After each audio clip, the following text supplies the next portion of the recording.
When looking for your favorite tools and supplies for your next flooring job, we have the absolute best place to shop online. Head on over to shagtools.com, the pro's choice for everything from cutters, adhesives, knee pads, shower systems, and more. Shag Tools carries all the premium brands you know and trust.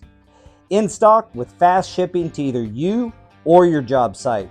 And right now, our new customers are going to receive 10% off their initial purchase using the code HUDDLE10. That's right, HUDDLE10 at shagtools.com. What's going on, everybody? Thank you for joining us today on The Huddle, your weekly playbook for all that jazz that Mr. Paul likes to say, but we're just here to help people. We were just discussing how we have to actually sit down and write something Write it down. Where when Paul's not here, someone's got to do it. Right. Because if I repeat what Paul says, I'm just pretty much making fun of him, to be honest with you. But we're just here to try to help people find success. We don't like failure, trying to lead people in the right direction the best we can by sharing our failures and our successes. Today's episode, we're going to be talking about issues as far as dealing with difficult materials, tips for installing challenging flooring types. But before we get started, we should probably give a shout out to Divergent Adhesives. And if you haven't seen that video that he put of that AI thing where the Divergent is doing that dance that they have all the babies do, you got to go over to the Sonny's Facebook page and check that out. And if you haven't had the luxury of using any of their adhesives, I do advise to give them a try. Yeah, they're awesome. When we were doing the last certification, the installers there were like, "What is this adhesive? Because I want to use this all the time." Every day is an everyday thing, and not to mention a flooring nerd putting a lot of love into his product. So thanks, Divergent, for sponsoring this episode. We always appreciate it. So we'll chit chat for a second, give it a minute to get a little bit of traction, kind of get a list together of items to talk about since our typical moderator, Mr. Paul, is not here, and we just realized how much we lean on that guy to get his list of questions down to get started. Yeah, he is really good at making sure, one, we stay focused, and number two, just that we have stuff to actually talk about. Yeah. Well, I guess we'll start with an easy question about is everybody pretty much ready for ties? Whoever's going, is not less than a week away. We'll be heading out. Technically, a week away is when the show actually starts, right? Yeah. Not arrival time. The education, and we will be going live on Monday with women in the flooring industry, kind of moderating that panel. I don't know how much we're actually going to talk and stuff. I mean, it's not about us that day. We're just trying to get the word out for them. But we definitely need you guys to chime in and ask them the questions that you want to ask. Yeah, we just had a meeting with panelists the other day, and I think it's going to be a pretty exciting thing. I think it's an opportunity for everybody to kind of give their 2 cents in the subject matter, and to help others who might need a little bit of guidance. And then also big trade tap thing that's going to be, I'm pretty sure, like Paul's not here to say, but that's what we were talking about, right? Like as soon as we get on that show floor, things should be live, and everyone should be able to be to sign up if you're not on Go Career already. It's going to be a good opportunity to come find us, get signed up for Trade Tap, and see exactly where you're at on this great scale that he's got. Yeah, and I think we're coming in a little bit early this weekend coming up. So if you guys are around early and have our information, give us a call, shoot us a text.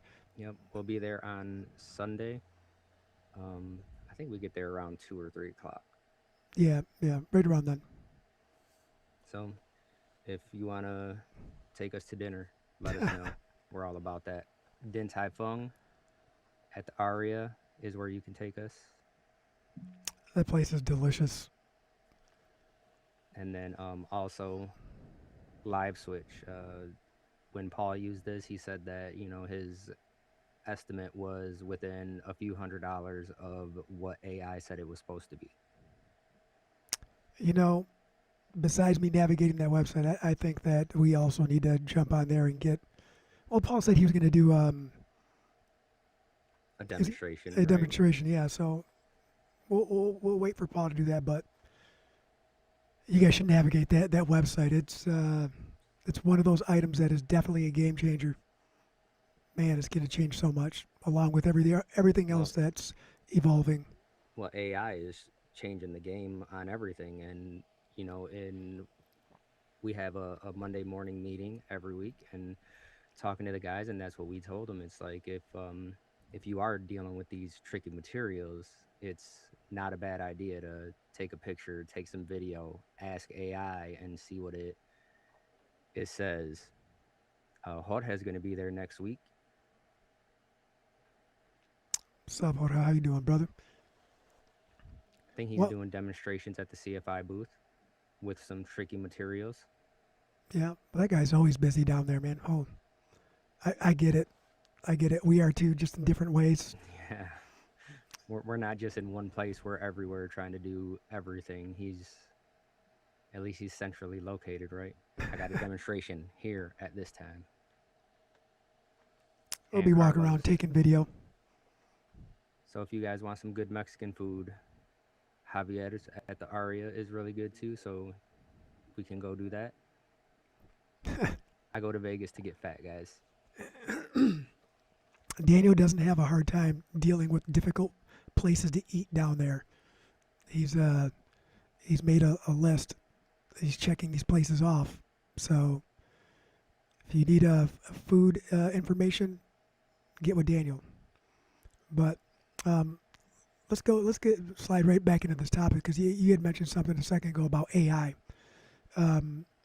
and you're right. The progression of AI and helping others um, from the technical standpoint of dealing with difficult materials, utilizing AI to ask questions and get answers um, is changing everything, right? Like I know that Ken Ballin has that Balin knows best. Ballin knows best that is kind of AI centric, right? But I know that that's evolved quite a bit too, and it is going to keep getting smarter and smarter. And there's some changes I believe recently to that, but it doesn't really give you the hands-on experience, and maybe we can look at both sides of that.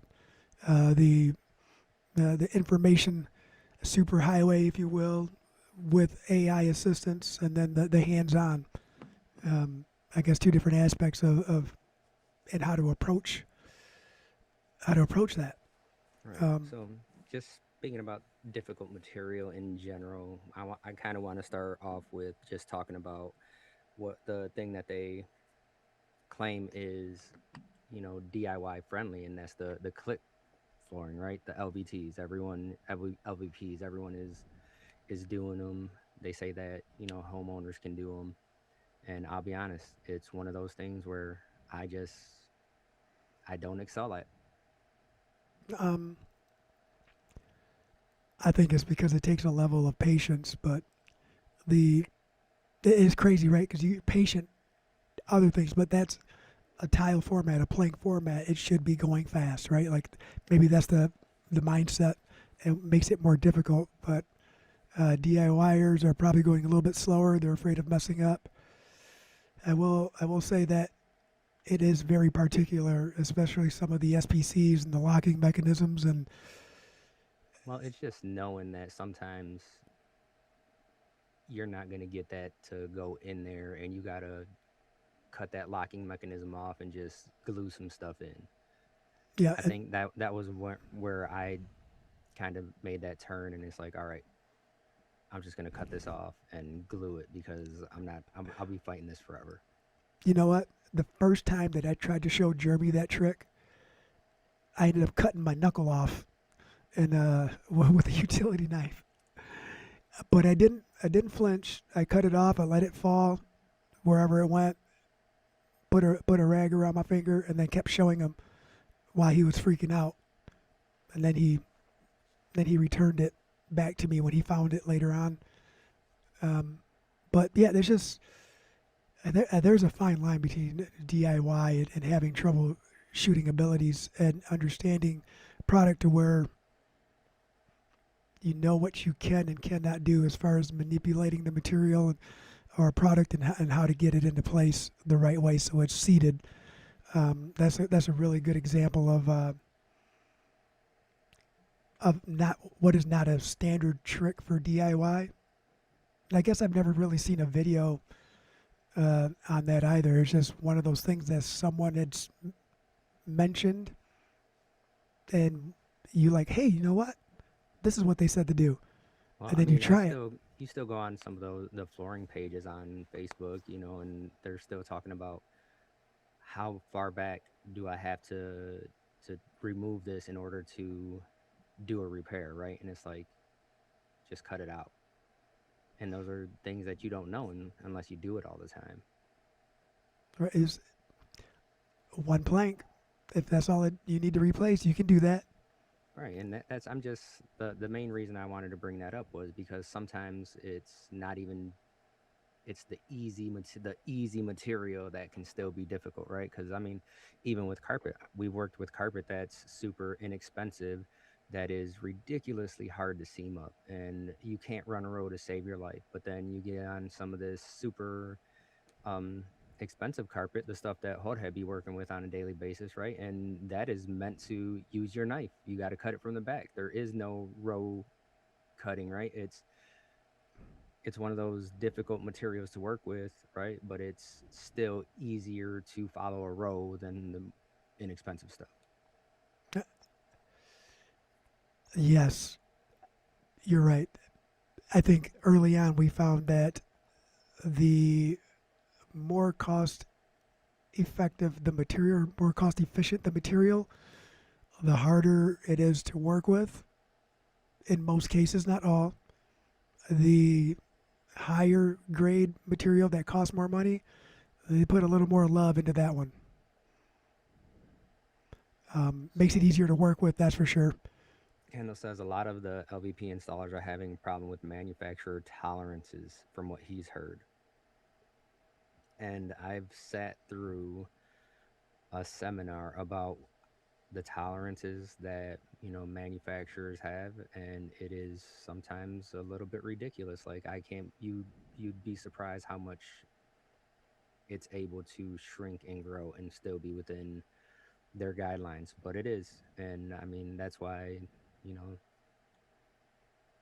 you have to read those instructions, because one manufacturer, even though they market it as the same exact material, right? It's not always apples to apples. And then one manufacturer will be like a quarter-inch perimeter gap, the other one will be a half inch. So you just have to be aware that it's even though it's the same type of material, it's not all constructed of the same material, Yeah, it the is. same raw materials. Yeah, plus or minus some raw materials changes the limitations and what's acceptable. And to go back to what Kendall said about the tolerances, is a lot of the tolerances, to be honest, are very hard to meet if you're looking at an overall project. And a lot of the tolerances, some of the installers don't know them until something's gone wrong. So I advise you to pick up a book or open up your phone and do a little bit of reading, and a simple Google search will actually bring you pretty close to the right place. Um, Otherwise, Or manufacturer going specs. right to the manufacturer's website and seeing what they have in there, right? And that's the thing, is you always want to do that, because we've talked before about how the website has one set of instructions, the bucket or the paper has another set, and it's like which ones do you follow? And you want to kind of think that the ones on the website are static, right? So they can be updated on the fly, and those are the right ones. But if you're ever in question, there's technical numbers to call to help you out with that. So offhand, Dado, do you can you think about any products that like through your career that you've had issues working with and you've needed some help or some guidance at some point where you're Yeah. just like, I can't figure it out and just Well, I want to get to Kendall's question real quick about tolerances of floor leveling, and then we'll talk about the materials that I've had issues with. Um, so, as far as floor leveling, we call it, we want to get it flat, right? Not level, because yep, sometimes level is out of the question. it's And misleading actually to some people who are very literal.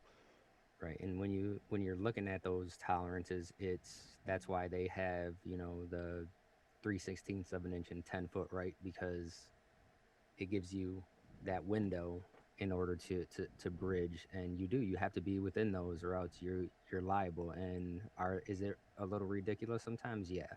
Can you get away with a little bit more? Probably, but it's all in what you're trying to, your risk factor. Yeah, you don't want to be at that threshold of tolerance right at the 10 feet. You kind of want to spread it out a little bit the best you can, knock down some high spots, alleviate some of those peaks, fill in some of the valleys, depending on Right. what substrate you're working with. You got to bring it as close as possible. So he's saying that the tolerances are so small that it seems like the manufacturer is just setting us up to fail, and the customer is going to start griping about something. Well, they It, have the same information that we have, right? So depending on what's going on, and say there is a failure, and somebody does make a phone call and calls an inspector, whether it's the client or the manufacturer or the installer, um, I don't think that information is typically shared between everybody all at once. It is only it, if you're the one who called and you're paying for it, then you're privileged with that information. You're not required to share any of it. Um, so if the homeowner wants to figure it out and find out why it's failing as well, they can hire their own, or same thing with the installer to protect yourself. But make sure you did everything right. Make and sure you did it's, everything right. I mean, the tolerance are there for a reason. And when we're talking about the the click lock floors in general, it's because they're there because the thinner you get, the less of a locking mechanism you got to connect together. Andy Williams talks about this all the time, and it's like when you have that 5 millimeter SPC that you're working with, and I mean you're talking in that locking mechanism. What is it? Maybe a millimeter that is actually the only body that you're connecting to. Yeah, I mean, let's just call that portion. I don't know if you want to even call that one a locking mechanism because it's more of a setting in there, dropping in to make sure it's seated, right? But there's different types. But yeah, if we're looking at like the 4.5 or 5 millimeter SPC, then that stuff is very particular. And I will say that even if you do have really good floor flatness, that Right. you make sure you're lined up good. Like, Brian makes a good point here, that, and we're banking on it being on concrete. A lot of it over here in Michigan, Brian, I don't know where you're located, but we're doing it on wood, right? We got basements over here, but commercially, what that's the fight that we have is the separation between Division 3 and Division 9. It's everything could be within their tolerances, but once that concrete starts moving, it's going to do whatever it wants. yeah, it's like a moisture test, right? You know, at the time of install, we were within our tolerance. Right. What And it I know does after that, they have a window where they go in there and measure everything, and everything looks great. But I mean, I have been on projects where you can you can feel the height difference just walking around. And Hmm.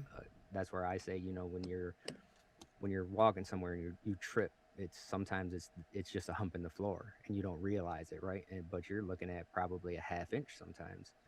And I have seen some concrete companies go in there and grind for an entire week straight because there are some tolerances, and you just know that, yeah, this was not as good as you said it was. Working conditions are really really brutal on the overall finish of the concrete too. Um, you know, you can't, if you fart on one side of the concrete, it might be a little bit warmer, cause some curling. I don't know. It's very particular. I'm not a concrete guy, so I can only speculate. Um, Our nephew Flatness. Zeke is watching on Instagram right now. He says he loves us. Zeke Zeke. Big Poppy. That's what we call him. But to get back to your question about the what, I think it's more than just one material, because throughout my career I've hated multiple materials, and the one that I hated the most I actually ended up being the best at for I don't know how that happened, but I did. I hated sheet vinyl to begin with, and there are plenty of guys that will be right there, on my side, or like, yeah, we hate it, we hate it. You don't get away with anything, No, right? no, And it's hard sometimes.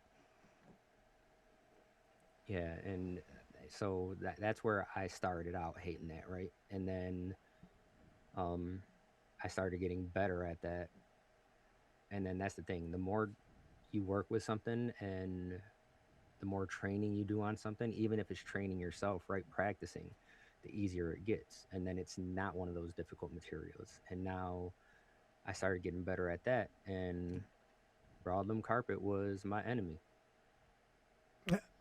You know what? I think the first time you work with any specific piece that you're not comfortable with is uh, classified as difficult. And you know what? You started what you're doing. I'm going to start with the carpet. Um, I would say that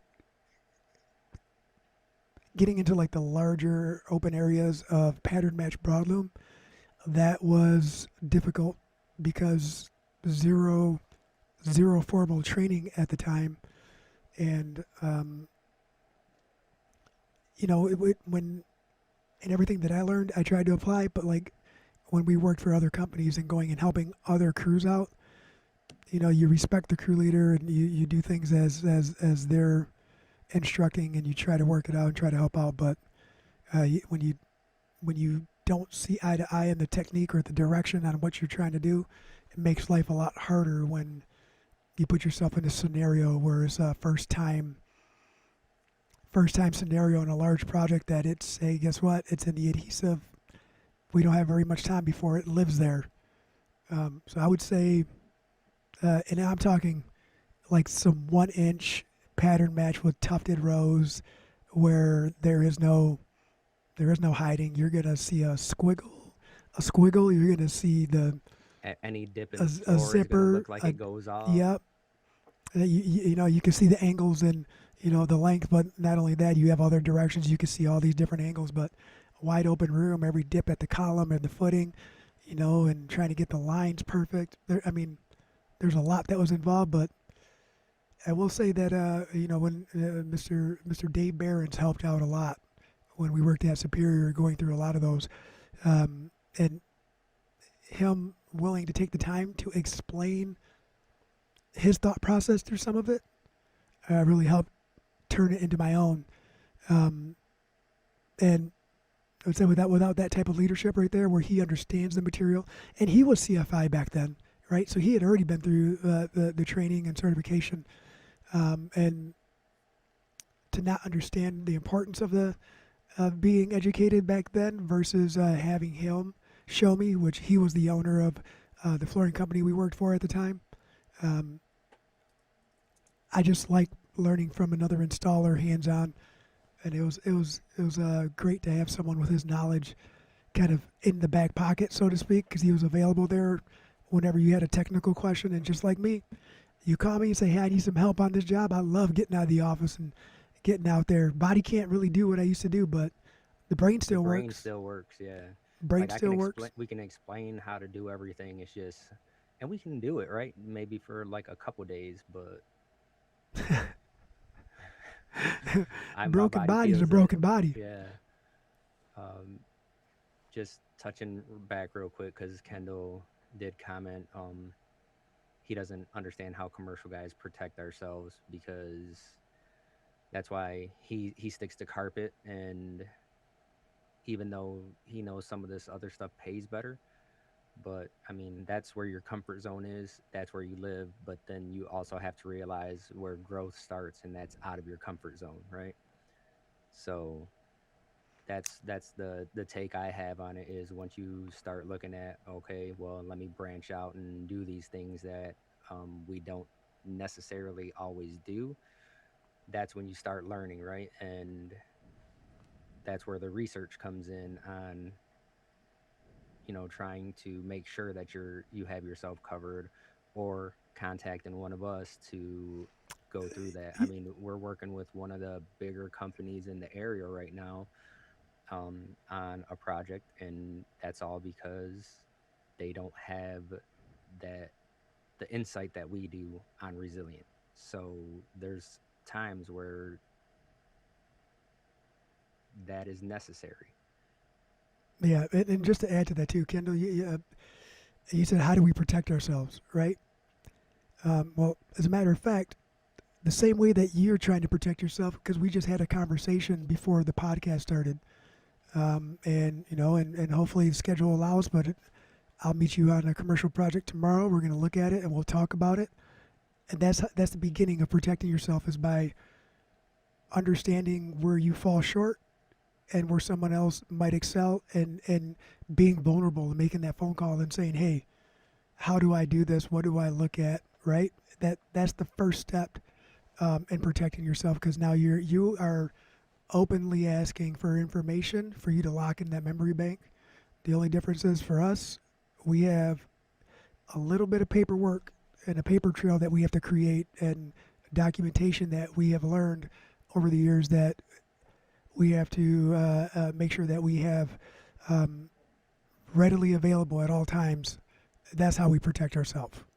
And by making sure that we openly present potential failures to the right people and have literature backing it up. I mean, there's a lot to it. It seems like there's a lot to it, but it becomes pretty standard the more you practice it. And I think text message and emails, any documentation, pictures, notes, videos, yeah, like all of that stuff is all very important, and that's why we document every project. We have notes for every project. Are we missing some notes on some projects? We might be. We might not have everything. Accurate. Yeah, Accurate documentation is key. and having the right documentation is paramount. Like if you walk into a place and you have experience and you've seen certain failures, or you kind of see the writing on the wall, and the project is hurry, rush, rush, rush, like we need this done by this date. You don't have a choice. That's going to raise a red flag, and you're going to make sure that you are bringing all the right paperwork and all the right questions to the table. And when I say questions, they might be formatted in a manner that they give you the answer versus you giving them your answer. I don't want to sound like that's like a devious way to go about it, but what if it fails because we're hurrying up? What if this product isn't backed by the manufacturer because you're asking me to do this? What happens then? Like, And sometimes, I mean, I've been on the other side of that too, where it's like I'm not even asking these questions. I'm just straight up being like, no, it's not happening. that is that comes from practice, though. That comes from already being there and knowing where it's going to go. Doyle says that company cam is his go-to for documentation. Um, we had floor detective David on here, David Zach, not long ago, and his software also has a photo feature. I just Go seen Jorge's Carrera. comment. Um, Go Carrera has that, and I'm sure that's going to be adapted over into the trade tab, right, where it's you're documenting everything. It's not a matter of should I take a picture. It's when I get to site, I'm taking pictures midway through the day, taking pictures at the end of the day. That way, you have timestamps on things that are happening. It'll save you. I know, You, like we know firsthand how important this is. We're not we've been on it where we didn't document and we've gotten burned, and then we learn. y- So then we over document, and then people are like, why you keep on emailing me this stuff? It's like not happening again. you don't have to respond to it. Just log this information. Um, and documentation doesn't always have to be because of a failure. It can be because something didn't go quite right on a project, and the owners something of the owners got damaged. And I'll bring one up as we did a medical building, and the owner collected I don't know what they call them, like mobiles, and we're complete with the project, and we have completion pictures, and he's like, hey, just letting you know, you guys broke this, and this is what it costs, and I did my best to be sympathetic, right? I don't know, so I went back through all the pictures, and upon our completion pictures, I noticed that it was still hanging and intact, and he didn't want to believe that his employees, when moving things back, didn't tell him anything, but I didn't say it like that. I just said, look, here you go. This is our last picture of this area. We're complete. We're clean up, and look what's hanging there. Um, I sympathize with them. I really did, but that picture's worth 1,000 words. Like, and some of them might have been cuss words, but it's okay. Yeah, It happens. Doyle has floor detective too, and the tools are you have to make it a habit, and Yeah. it's even us and our employees. It's having to we talk about it all the time, and then things don't happen, and it's like halfway through the day, it's like update. Let me get an update. Things have to keep on coming through. Yeah. And then That was to say, when I'm on a commercial inspection with glue oozing at the seams, you better hope you have documented the moisture testing properly if you end up in a lawsuit. And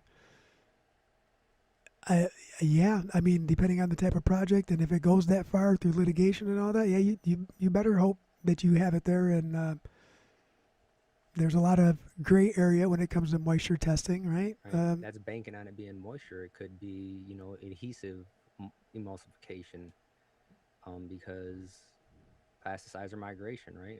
It could be a number of things, but it's not always just one thing. It Right. could be a combination of all those things at the same time. And I will add to that too. And if you're an installer labor only, and you're kind of going into a project for another company, and don't be afraid to ask if they have moisture tests or to look at the results, right? I think we had a project fail due to moisture a few years ago, and it failed because of a team effort. It It wasn't moisture; it was an adhesive issue. was it an adhesive issue? Well, I was told it was a moisture issue, but I guess it could have been one of four things.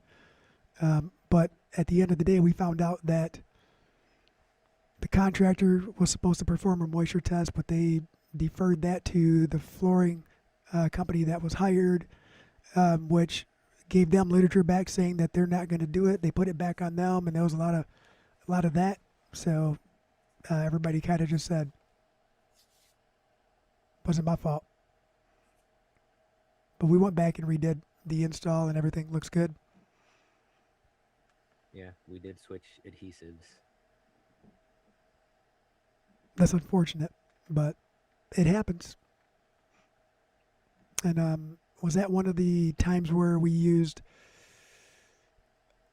one manufacturer for the material and then a And then universal? just like a universal adhesive, yep. So we went back in with the manufacturer recommended adhesive and have not had a callback.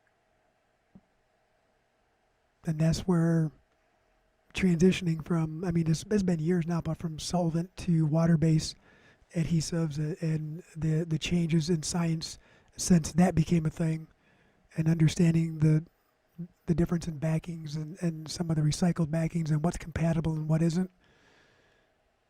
That is one of the difficulties with all materials, is making sure that your information is current. And you said that earlier, Daniel, and knowing the right people, or having the right phone numbers, and understanding it's okay to call somebody to make sure. Please don't feel dumb. Please, please don't feel dumb. Just call somebody. Make sure. I know. I mean, I'm pretty sure you get questions all the time too. It's not even a call. It's a lot of the times it's a Facebook message. Hey, got a question. Yeah. Yeah, it's really hate to see anybody fail because they were too proud to make a 5-minute phone call. It's not worth it. Just make that phone call. Well, and if you're close enough, it might turn into having tacos one day at a restaurant. We're always looking for a reason to go have tacos, I'll be honest. And that's the thing is with these difficult materials, right? You have those resources at your fingertips, literally, like boom, Facebook message. You're getting answers. Again, you were saying earlier, it's not the same as a hands-on thing, but at least you have that information. A lot of the guys that are scared of doing sheet vinyl, it's typically only because the heat weld portion, right?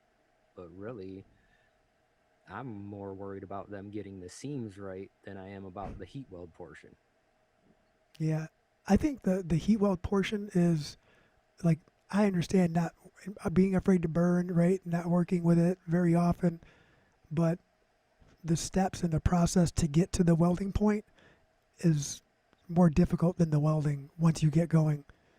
Um, you can have a good weld on a bad seam, but if you have a bad seam underneath the weld, that's just one of those failure points, and that's one of the difficult things to.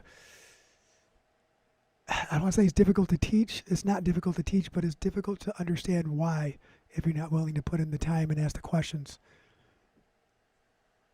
Doyle says he doesn't know why the installer would push back. And at this point, it wasn't because we were the installer. It was actually the flooring contractor who hired us, right? There's a lot of back and forth. So he says, get certified to do the testing with an understanding there is a charge, or have a person in your contacts, 100%. So, or, get set up with a system where there's no ifs, ands, or buts. And that's where we have climate, right? Because as soon as we got that, I started just when they asked for moisture testing, I'm like, I'll do it. You want to know why? Because I can't manipulate the readings. The Right. readings are what they are. And So not only that, it adds value. Yeah, and I can keep track of sites. I've been on, I've had sites where the temperature starts falling. And it's like, hey, guys, what is going on? Oh, yeah. We'll get that under control. But it's eyes on the project. You're getting alerts. So get yourself set up for success that way. And yeah, get certified for moisture testing. There's I've had people ask me about it, and is it an investment? Yeah, I think the class is, I don't know, pushing $1,000 or something. couldn't even tell you. It was like a You have to 3-day get, class, right? The last time we did yeah, it. you got to get certified every 4 years, 4 or 5 years. But it's been we put in quite a few moisture tests throughout those 4 or 5 years. Yep. And you know, and it's not difficult to perform the test. It's just understanding how to do it. It could be classified as a, let's say, not dealing with difficult materials, right? Let's say difficult situations, because it could be technical, it could be materials, but once you learn it and understand it and do, just say you do your first test, the second one is super easy, the third one you're like, oh man, this isn't really that bad, but then you start refining your documentation process, and then we found we use our measure program to kind of locate, allocate, and then climate came out, and that was just, that one made it hard to not use because of the technology and what it offered. Um, Third party information is hard to discount when you have to sit at the same table with the contractors and the owners saying, this is why we can't do it. Your literature states this. These are the readings we're getting. These are the recommendations. The manufacturer's literature states this. We're not aligned.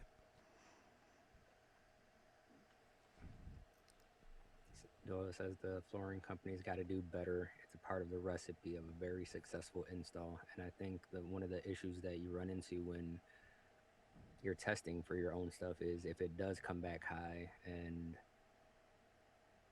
you sell them, it's like trying to upsell, right? Mm-hmm.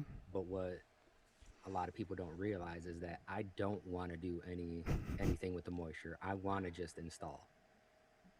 Like when it comes to this stuff, just I don't want these ratings to come back high. I'm not trying to add a bunch of money on because a lot of the money that goes into it is in the product.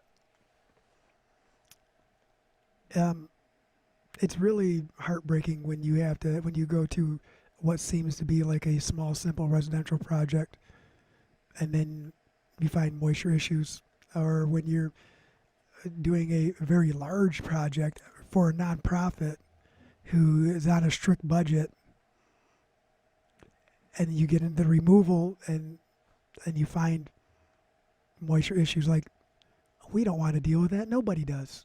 Nobody wants. It's just so much easier to go there, do the rip, get the prep done, do the install, and move on. But unfortunately, they have a process for a reason, and you should do your best to honor that. Right. And I think some of the harder materials too that we don't really work with like hands on a regular basis, but just hard tile in general, but the large format. It's like you're looking at, like Paul was saying a couple weeks ago, that he was dealing with some porcelain panels that were what did he say, 3 foot by 10 foot or something like that. Uh, it was a ridiculous size, but whenever somebody says something like those formats like that, like, I would have to have like a Mission Impossible set up to where we're dropping the tiles and through like a robotic arm or something. I can't imagine the amount of stress it puts on someone or a company, or what technology they need to utilize, or equipment, to make sure that they're, man, that's got to be such a flat floor. It's got to be such a flat substrate. Man, you got to be super confident, get everything good. Right. And you're talking, this 3/16 and 10 foot, and some of these big panels are stricter tolerances than that. Right, and like maybe vertical. I don't know, but maybe the vertical is easier than the floor, but still, then you're trusting a lot of other people to make sure that they're within your tolerance. Well, just in the equipment itself that you have to use, right? I mean, I think it's nice that I've seen these videos on Facebook that have the right tools, and you're like, oh, that's pretty sweet. But then you see these other videos where it's like they're rigging stuff up, and then Sometimes it goes great, other times not, but at least they're documenting it so I can see what works and what doesn't. Oh, Doing residential. Are we doing roll-on, vapor barrier, or poly? And I think, again, I'm going to refer to manufacturers' specifications, because I've dealt with some manufacturers that require one and others that require the other. yeah. I think going that route to start with that as a foundation is probably the best way. Obviously, if you're walking the project and you see that there is a potential moisture issue, then you got to bring it up. You got to talk about it. And most of the time, the concrete will tell you a story. The walls will tell you a story, and you might get some information from the homeowner as well about this has backed up X amount of times in the past few years. Or if you're on a development and in the basement below grade, but you notice that there's a big hill and there's a runoff aiming towards that development, and you find out like, oh, what is outside when you dig outside? What are you digging into? Are you digging into sand, clay, dirt? Like all questions, and maybe, I don't know, maybe it's not normal that I ask those questions, but I try to factor everything when walking a job. I do take a ridiculous amount of notes through a walkthrough. Always. Can't help it. I think he was just referring to, like, with the click lock, what we were using as a vapor barrier, not necessarily if there's any moisture issues at the time, just in general. And I was just sharing the information as far as what I try to factor in if you're looking at something beyond what manufacturer specs are, if you happen to find something or notice anything. So manufacturers are saying that poly is now required under SPC, which is crazy because that can trap a lot of moisture. Yeah. And I'm assuming that's below grade on concrete.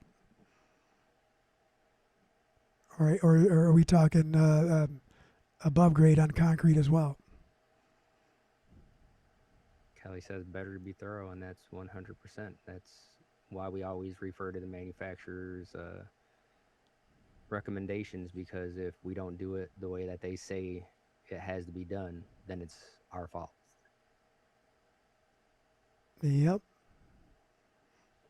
If they tell you to stand on 1 foot, touch your nose, stick your arm out, and point south when you're installing east and west, and chant something, just follow it. Just do it. It's part of the instructions. There's got to be a reason. It must have been tested that way.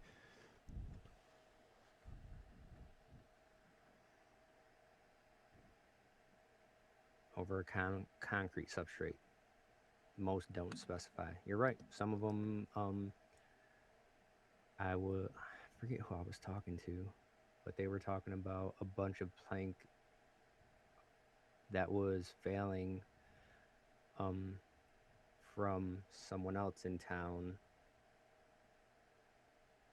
and it was because the manufacturer did not specify to use any vapor retarder at all.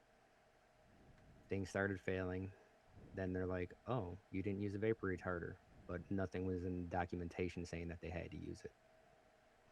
So I sent some information to a friend of mine a couple weeks ago. And first off, for DIYers, some of the actual manufacturer specifications are extremely difficult to find when you're purchasing from a big box store, right? Like some of them are very hard to find. So you have to kind of cross-reference the material and find out who the actual manufacturer is, if it's a white box or a private label. But we did find it, and the instructions were a little contradicting. It said that it does not need it below grade over concrete, but then there was another line in the instructions, installation instructions versus the warranty information. I don't recall which one it was in, but one said you don't need it. The other one said you must install over concrete below grade. So, and that was in the same document. So, Copy and paste. yeah.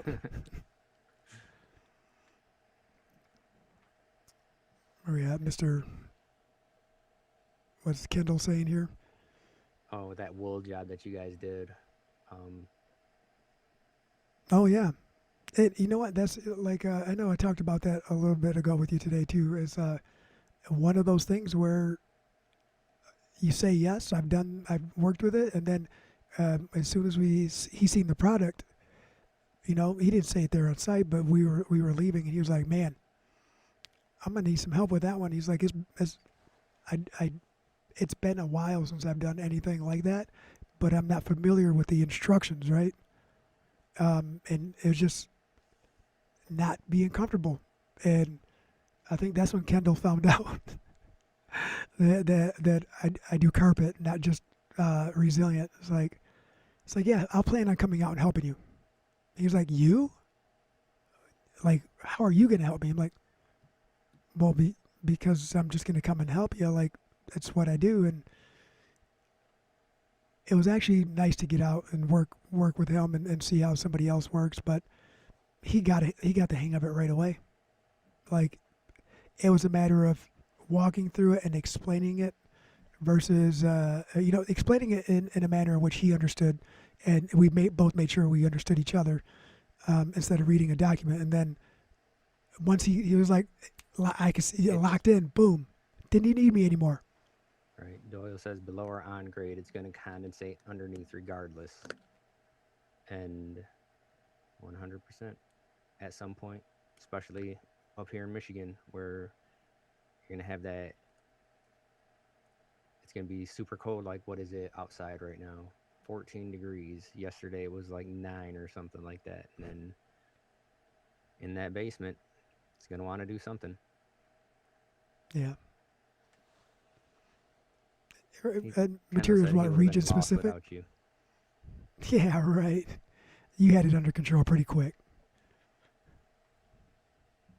But that's the thing with directions too, right? Because you can interpret it differently too. And that's why it's not a bad idea to have multiple eyes on something, so that way nothing gets lost in translation. Well, I think it says this. No, I'm pretty sure it's over here. Hold ahead. I don't envy your weather.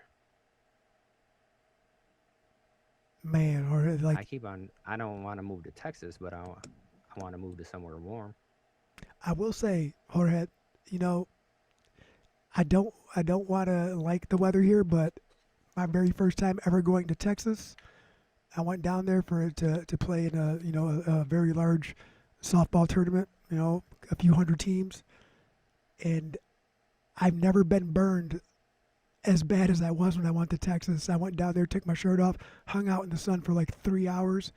Dude, I peeled 3 times. So I don't envy your weather at all either.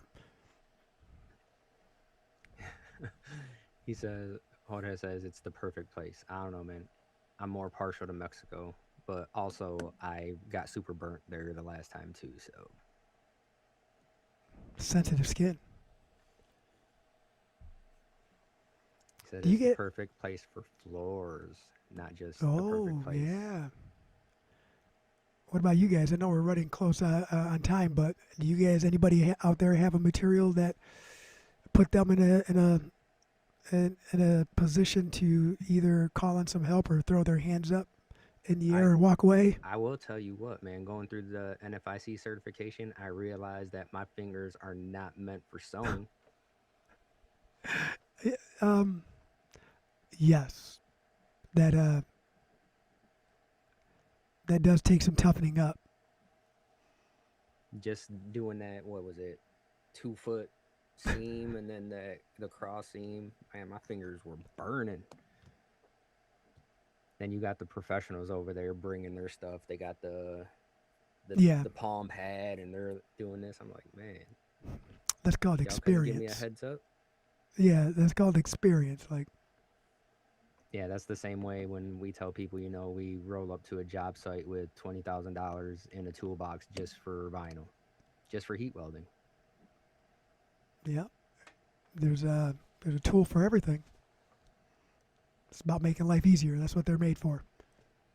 right? And I think really the overall thing when we're talking about working with materials that are harder, is that it becomes easy with experience. Once you start getting experience in anything, I mean, you were a novice at some point, right? I wasn't. Like I said, I hated sheet vinyl. There was a turning point. Don't know when it was. I just ended up. It's just one of those things that just starts clicking. And then once you have an understanding of it, it's when it's like, all right, this isn't as challenging. Going to Forbo, right? And just being shown the tricks that they do with, do it like this, don't do it like that. Pre-roll the material the other way, give it a those crunches for your pre-stretching things, your pre-shrinking things. It's Hmm. knowing what you're working with and going through this training is really the biggest ticket. And that's where I think trade tap is going to shine, because you're not going to have to go and searching for all of these trainings anymore. They're going to be right on your phone, right in the app. Just go on there, see what's available, see. And I think, if I'm not mistaken, he said it was going to kind of be catered to you, because you're going to get your VTI, and then it's going to say, hey, if you want to move up, this is kind of where you should be going. It helps you create a path for yourself too. And hey, some people are on multiple paths, and that's okay. So I'm kind of excited to see what the future of that holds.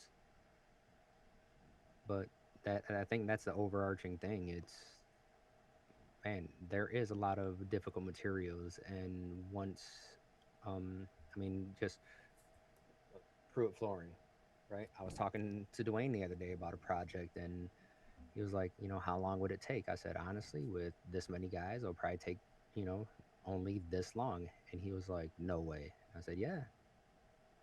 And I mean, even one of the projects we did over here, downtown Grand Rapids, they were like, this stuff has to get done.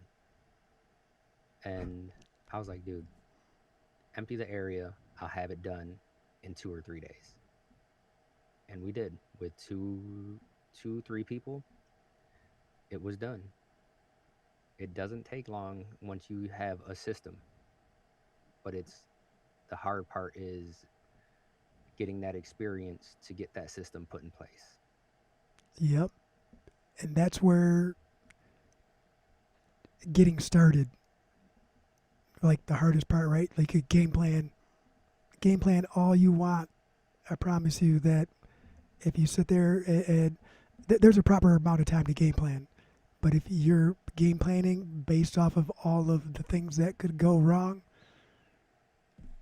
man, you just got to get started and find out how many things are going to go right once you get started. It's just sometimes you got to dive in and then trust the process. Right. I'm going to put this link in the comments. What is Trade Tap? So I know a lot of guys are watching on their phone probably, so they can't scan the QR code. So I'm going to put it in the chat. They can But screenshot it and then bring it up later. Um, but Trade Tap is what Go Carrera is rebranding to. So it's not only are they switching the name, but they're also switching basically everything from the ground up. It's they're taking what they've learned so far, revamping it, and then giving a new formula, right? A new there formula you go. for how they tell you exactly where you're at, and then the path that you should go to get more training. Because we always say that there's a labor shortage, but I always chime in with, I don't think it's a labor shortage, it's a qualified labor shortage, because if a lot of these guys would actually get some training and put themselves out there to be better, we'd be in a lot better place. I mean, Well, and essentially what it does is it gives you, I don't want to say ranking or grading, right? But there's a certain level of installer that you need for specific materials. And as you get to the more difficult installations and techniques, you're going to need a higher level installer. And what this does is this helps cater to some of that. It brings awareness to a skill set that an individual or a company might have, so that way you are doing your best to present the end user or the client the higher chances of long-term success for the installation. And creating that long-term value is very important for retaining repeat customers, clients, and maybe building a name for yourself with some higher end builders. It sets you apart as an individual, as an installer, and a skill set, and it helps create the start of setting yourself apart through the offerings and the information that is in there as well. This third party verified, I believe. So Jorge says that experience is key, going through the motions, failing, then succeeding, finding the way, then just slamming it down. And that's why we're called the Huddle. We reference everything to being in sports, because that's what we do. And it's you learn more from your losses than you do your wins, right? Because when you're winning, everything is great, but when you lose, it's like, what do I need to do in order to not feel like this again? Yeah. Why did I win? Because I did all of this. I prepped for all of this. Why did I lose? Because I didn't prep properly, right? I didn't cross my T's and dot my I's. I didn't scrape the adhesive. I didn't Google or ask ChatGPT how I should be troweling my mortar on, right? I didn't call Hardhead and ask him for pointers. But we are at time right now. And we are less than a week away from being in Las Vegas. So if you are not signed up, make sure you get signed up. I don't know if I'm be honest with you, I don't know if there's any coupon codes anymore that are active. I have been getting some emails from some of the vendors that are going to be there with their coupon codes. So pay attention to your email to see what's going on with that. But we'd love to see you. We'd love to hang out with you after the events on the show floor. But the big thing is getting out there and networking and seeing what it's all about. Yeah, create an itinerary. And don't forget to come see the Huddle guys at Ties. Let's go. Less than a week away. Less than a week away. And another shout out to Divergent Adhesives. Thanks again for sponsoring this episode. Man, I wish we could play his little skit. I wish we could play his little thing as an exit. Maybe next time we will see you guys in Vegas.